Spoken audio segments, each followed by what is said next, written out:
Welcome to my channel. ఈరోజు వచ్చేసి kitchen utensils ర్యాక్ని ఎలా క్లీన్ చేసుకోవాలో ఈ వీడియోలో చూపిస్తాను.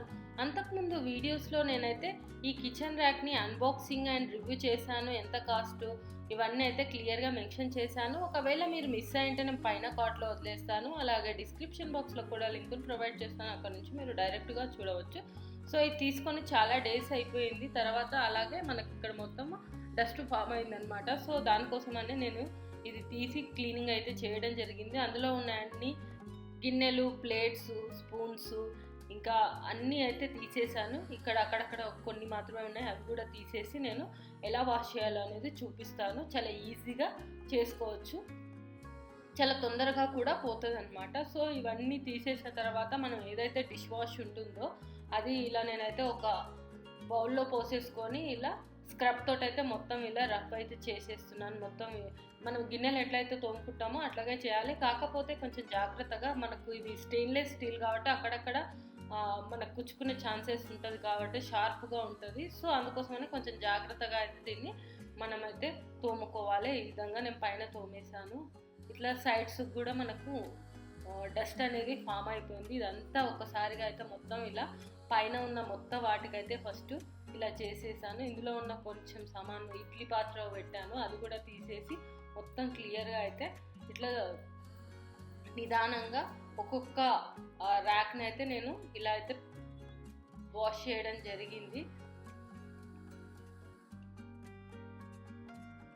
డస్ట్ అయితే బాగా ఫామ్ అయిపోయింది. అందులో మనం ఏంటంటే ఈ ఏవైతే గిన్నెలు, ప్లేట్స్ ఇవన్నీ అనేది ఆరిన తర్వాత పెట్టుకుంటే కొంచెం మంచిగా ఉంటుంది. వెంటనే పెట్టేస్తాం అనుకోండి, అక్కడ మొత్తం మచ్చలు వచ్చేస్తే, అదేవిధంగా మనకు తడిగా ఉండడం వల్ల దుమ్ము కూడా వచ్చి ఫామ్ అయిపోయి అట్లాగే గట్టిగా పట్టుకొని ఉంటుంది. సో మనం అందుకోసమే ప్లేట్లు కానీ ఇంకా గిన్నెలు, స్పూన్స్ అవన్నీ కొంచెం బయట వాటర్ ఆరిన తర్వాత పెట్టేసుకుంటే ఎక్కువ రోజులైతే మంచిగా ఉంటుంది. లేదు అంటే డస్ట్ పడిపోతుంది, అలాగే అక్కడక్కడ మచ్చలు కూడా పడుతుంది.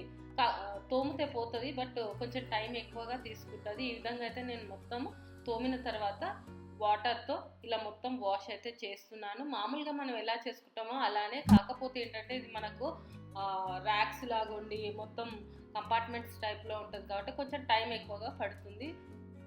ఈ విధంగా చేసుకున్న తర్వాత వాటర్తో అయితే మొత్తం క్లీనప్ చేసేసుకొని ఒక క్లాత్ పెట్టి తుడిచేసుకొని కొంచెం ఆరిన తర్వాత మాత్రమే మళ్ళీ కిచెన్లో పెట్టేసుకొని మిగతా సామాన్లన్నీ మనం ఇందులో ఫిట్ చేసుకుంటే సరిపోతుంది. సో ఈ విధంగా అయితే మనము కిచెన్లో యూజ్ చేసే యుటెన్సిల్స్ ర్యాక్ని అయితే ఈ విధంగా క్లీన్ చేసుకోవాలి. ఇది మనకు కంపల్సరీ ఒక 1 మంత్కి ఒకసారి లేదంటే 3 మంత్స్కి ఒకసారి కంపల్సరీ వాష్ చేసుకోవాలి, లేదంటే డస్ట్ అయితే పడిపోయి బ్లాక్ అయిపోతుంది మచ్చలుగా. ఇంకా కిచెన్లో ఉంటుంది కాబట్టి ఆయిల్ పడితే మొత్తం జిడ్డుగా అయిపోతుంది. సో మనం ఈ విధంగా చేసుకుంటూ ఉంటే మనకు అది అయితే చాలా ఎక్కువ రోజులు అయితే వచ్చే ఛాన్సెస్ అయితే ఉన్నాయి. సో ఇది ఫ్రెండ్స్, ఈ వీడియో కనుక మీకు నచ్చినట్టయితే లైక్ అండ్ షేర్ చేయండి, అలాగే మా ఛానల్ని సబ్స్క్రైబ్ చేసుకోండి. ఇలాంటి మరిన్ని వీడియోస్ కోసం పక్కన ఉన్న బెల్ సింబల్ని కూడా క్లిక్ చేయండి. Thank you.